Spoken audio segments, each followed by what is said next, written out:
This Family Life News podcast is made possible by the support of listeners like you. Next on the 5 o'clock report. We do not want to compound that by having a situation which can result in destruction. Many people who take these medications view it as a silver bullet. Now, let's go to the newsroom. On a cold January day, Minneapolis, Minnesota, simmering but not boiling over. Good afternoon. Thank you for joining us. I'm Mark Webster. This after yesterday's fatal encounter between protesters and ICE officers. Tension still running high after yesterday's ICE-involved shooting. There doesn't seem to be a politician who hasn't drawn a conclusion on what happened. This officer not only needs to be fired and suspended, but based on the video, he needs to be charged with murder. That's the opinion of New York Congressman Dan Goldman, the view of many Democrats. DHS Secretary Kristi Noem, however, speaking in New York City today, critical of such rhetoric, calling it inflammatory. That kind of language and that kind of provocative talk, inciting people to take action and perpetuate violence in some cases, is unacceptable, and especially of elected leaders. Minneapolis Police Chief Brian O'Hara was on CBS this morning appealing for calm. We do not want to compound that by having a situation which can result in destruction or further harm to this community, which has been through so much over the last 5 years. Minnesota's governor unhappy with the FBI taking over the investigation into the shooting, locking out the Minnesota Bureau of Criminal Apprehension from the case. Next to Venezuela, a day after U.S. forces seized control of 2 more Venezuelan-linked oil tankers, Energy Secretary Chris Wright tells Fox News President Trump's handling of the conflict is the art of the deal. We want him to stop the criminality, the threat to American citizens, the importation of drugs into our country, the kidnapping of Americans, wrought by this just destructive collapse in Venezuela. President Trump said, all right, we're going to make a deal. He says this is absolutely not a takeover of the Venezuelan oil industry. A University of Rochester professor and former speechwriter for President George H.W. Bush says the Trump administration was right to go into Venezuela and pluck from power Nicolas Maduro. Fentanyl is killing thousands of American kids, probably tens of thousands, perhaps even hundreds of thousands. We simply don't know. But we do know from where it's coming. It's coming from largely Central America, Latin America, and Venezuela is the country that's most to blame. So he had every right to do what he did. I'm glad he did it. Kurt Smith tells Family Life News the ouster of Maduro in Venezuela should not be viewed as the beginning of more U.S. entanglements in Latin America. There is nothing in Trump's background or his stance on policy to suggest that he is in favor of extended American troop commitment anywhere in the world. Bush was much the same, incidentally. Smith was working in the White House 36 years ago when the U.S. government ousted Panamanian dictator Manuel Noriega from power. A Senate procedural vote today opened debate on the War Powers Act to limit what President Trump can do in Venezuela from now on. Vice President J.D. Vance, though, tells Fox News the U.S. needs to have control of the Western Hemisphere. If we cannot follow the basic principle, which has been a cornerstone of American foreign policy for 200 years, that we control our neighborhood, a lot of bad people are going to take advantage of it. President Trump has called for spending $1.5 trillion to build up what he says would be a dream military. Trump says tariff income can help pay for a military spending increase of about $500 billion. On the House agenda today, extending Affordable Care Act subsidies. The proposal would provide a clean extension of the enhanced tax credits for 3 years. The subsidies were at the center of the shutdown fight last fall. They expired at the end of December. That's CBS's Nicole Killian, the 3-year extension facing an uphill battle in the Senate. In health news, a cautionary tale about those very popular injectable weight loss drugs like Zepbound and Wegovy. A British study says if you stop taking those drugs, the weight can return 4 times faster, right back to your original weight within 18 months. Many people who take these medications view it as a silver bullet and are not making those other changes. It should be seen as a way to jumpstart your weight loss while you're still making those other behavioral changes. CBS medical consultant Dr. Celine Gounder. A man in Henderson, Nevada, shot by police after they say he hotwired a large front-end loader from a construction site in order to steal it and eventually ran over 2 police cars in the process. Here was the 911 call. The cop's trying to take him out. The guy's trying to roll over the cop in the police car, and he just destroyed the police car. He destroyed the police car? He did. 2 of them. When it was over, the suspect was injured, as were 2 officers with non-life-threatening injuries. The thief faces a slew of charges, including attempted murder. NASA's thinking about bringing the crew of the International Space Station home a little early because of a medical issue on board. The agency isn't saying which astronaut or what the malady is, only that the situation is stable. The crew consists of 2 Americans, 1 Japanese astronaut, and a Russian cosmonaut. Finally, another NFL head coach out of a job. Miami Dolphins head coach Mike McDaniel getting the axe today after 4 seasons. The team owner said the organization is in need of a comprehensive change. Miami was 7-10 this season. That brings the total number of NFL head coach firings this season to 8. The most ever is 9. Still to come here on the 5 o'clock report, an update on a Rochester police shooting, news on Pennsylvania's upcoming gubernatorial race, and we now know what this year's PA Farm Show butter sculpture is. I'm Kevin Williams, and here is your Family Life regional weather forecast for tonight. Partly cloudy skies, clouding up lake. Could be a few showers very late tonight near Lake Erie, but dry elsewhere. Low temperatures 30s. But tomorrow, cloudy, quite mild, breezy, but with showers arriving across the land. High temperatures mostly in the 50s. Saturday, chillier, mostly cloudy, rain and a little sleet returning later in the day and at night. High temperatures Saturday ranging from the 30s close to Lake Ontario to near 50 along the I-80 corridor in Pennsylvania. All right, thank you very much, Kevin. Now checking the stories making news where you live across New York and Pennsylvania. A Buffalo teenager arrested for pointing a laser at a state police helicopter. Police say the incident happened in October when a pilot and flight officer were repeatedly struck in the eyes by a green laser pointed at the cockpit while they were flying over the city, causing their vision to become spotty. The 15-year-old was issued a family court appearance. Rochester police with a morning news conference to update the condition of 3 RPD officers who were shot last month and to set the stage for release of body cam video of the incident in which the suspected shooter, Eric Davis, was killed. Police Chief David Smith didn't ID the 3 officers but says 1 remains hospitalized, the other 2 are recovering at home, and has this word of caution for those who want to analyze that video frame by frame. There is no opportunity for these officers to say, I tap out, I don't want to do this anymore. Officers make decisions in milliseconds that we have hours to review on camera footage. Decisions that affect not only their lives, but the lives of others right now. It never stops. That Chilai Avenue shooting came as officers responded to an active domestic violence call about an ex-boyfriend trying to break into a woman's house. A Finger Lakes City lawmaker arrested as part of an Ontario County narcotics investigation.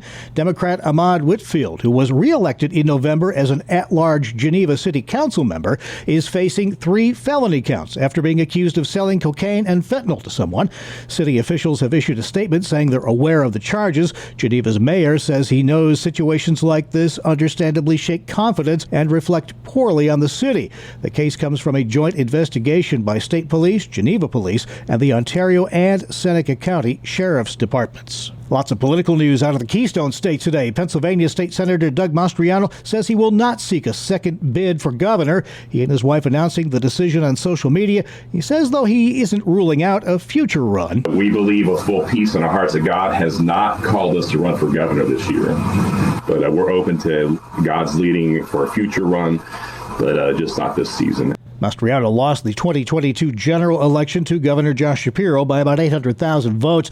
The conservative lawmaker critical of the state Republican Party for its early support of State Treasurer Stacey Garrity, who now has a pretty clear path to the Republican nomination, where she will indeed face Shapiro, who today is making the rounds announcing that he plans to seek a second term in Harrisburg. Many see it as a test election for his viability as a 2028 Democratic Party presidential candidate. Well, as with the New York State Fair every year, one big highlight of the annual Pennsylvania Farm Show is the unveiling of a themed butter sculpture, which happened this afternoon. That theme, not surprisingly, given this year is America's 250th birthday, involves the signing of the Declaration of Independence. Inspired by founders, grown by farmers, the sculpture reflects the 2026 Pennsylvania Farm Show theme, Growing a Nation, and celebrates the vital role played and continues to play in the American story. The annual Pennsylvania Farm Show runs January 10th to the 17th.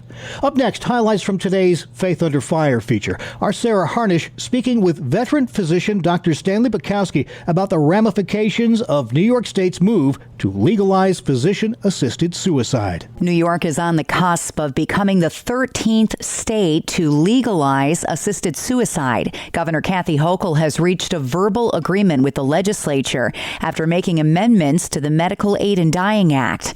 Dr. Stanley Bukowski has handled end-of-life care as a physician for over 40 years. Here's his take on doctor-assisted suicide. This is a done deal. The agreements are hammered out between the governor and the legislature.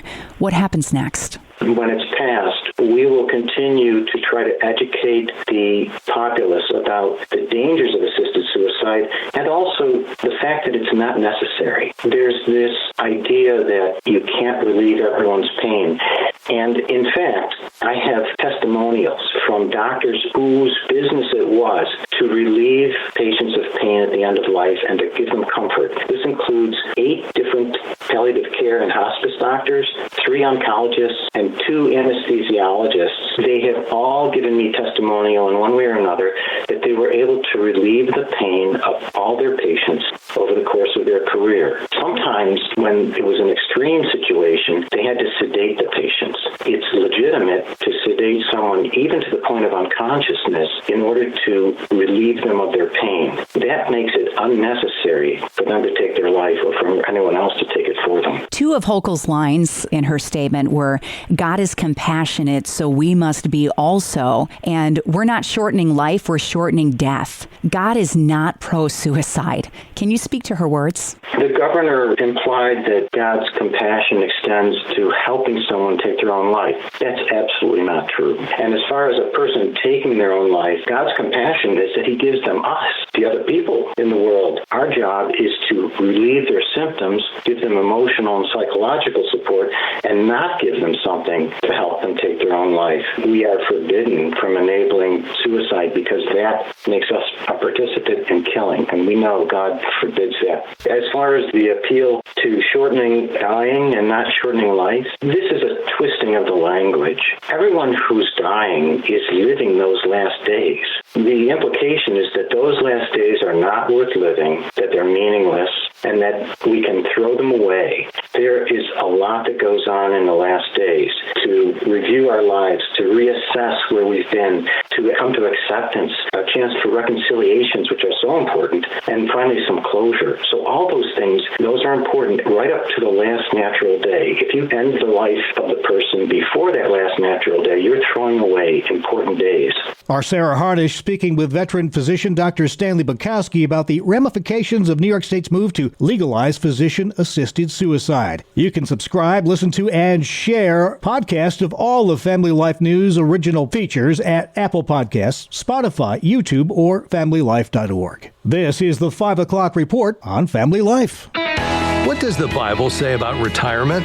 More than we might think, just not in the way our culture imagines it. Hi, I'm Rob West with your Faith and Finance Minute. Scripture never describes retirement as checking out or coasting. Instead, it paints a picture of lifelong faithfulness. In Numbers 8, the Levites stepped back from heavy labor at age 50, but they didn't stop serving. They shifted their role. The message is clear. Seasons change, but our stewardship continues. Saving for retirement is wise, but the purpose of retirement isn't self-indulgence. It's freedom. Freedom to serve, give, mentor, and invest your time in kingdom work without the pressure of earning a paycheck. So plan wisely, save diligently, and hold the next season with open hands. Remember, you're not retiring from something, but to something. We can help you learn to manage your money according to biblical principles when you download the free FaithFi app. You'll find it on our website at faithfi.com. Thank you very much, Rob. Still to come on the 5 o'clock report. I bet they didn't cover this in radiology school. An X-ray tech goes above and beyond for a patient. We'll hear about it after weather with Kevin. I'm I'm Kevin Williams, and here is your Family Life regional weather forecast. Our next weather maker coming from the Midwest, going to propel mild air our way. A taste of a January thaw will also include, though, some rain. That'll be tomorrow. Behind the feature, chilly weather returns for the weekend, as will some rain and then some lake snow. Our call for tonight, partly cloudy skies, clouding up late. Could be a few showers very late tonight near Lake Erie, but dry elsewhere. Low temperatures 30s. But tomorrow, cloudy, quite mild, breezy, but with showers arriving across the land. High temperatures mostly in the 50s. Saturday, chillier, mostly cloudy, rain and a little sleet returning later in the day and at night. High temperatures Saturday ranging from the 30s close to Lake Ontario to near 50 along the I-80 corridor in Pennsylvania.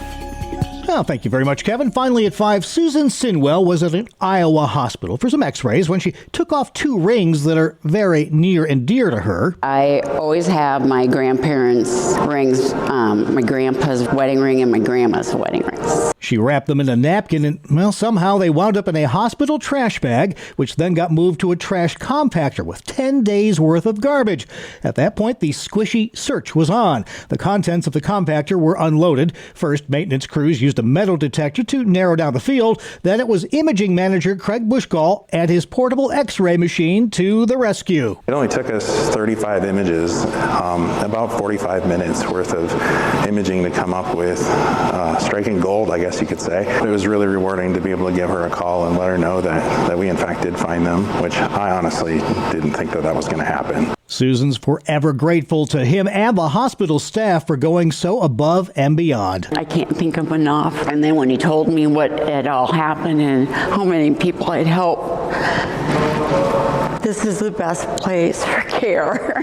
Including a humble Superman with, well, we'll say x-ray vision. That's the world we live in for Thursday, January 8th, 2026. Thank you again for joining us. I'm Mark Webster, Family Life News. Thank you for listening to this Family Life News podcast. If you've been encouraged by what you've heard, please share it with others and click the subscribe button to automatically receive future episodes. Family Life is a listener-supported ministry. Podcasts like this are made possible by your financial partnership. Find out more at familylife.org.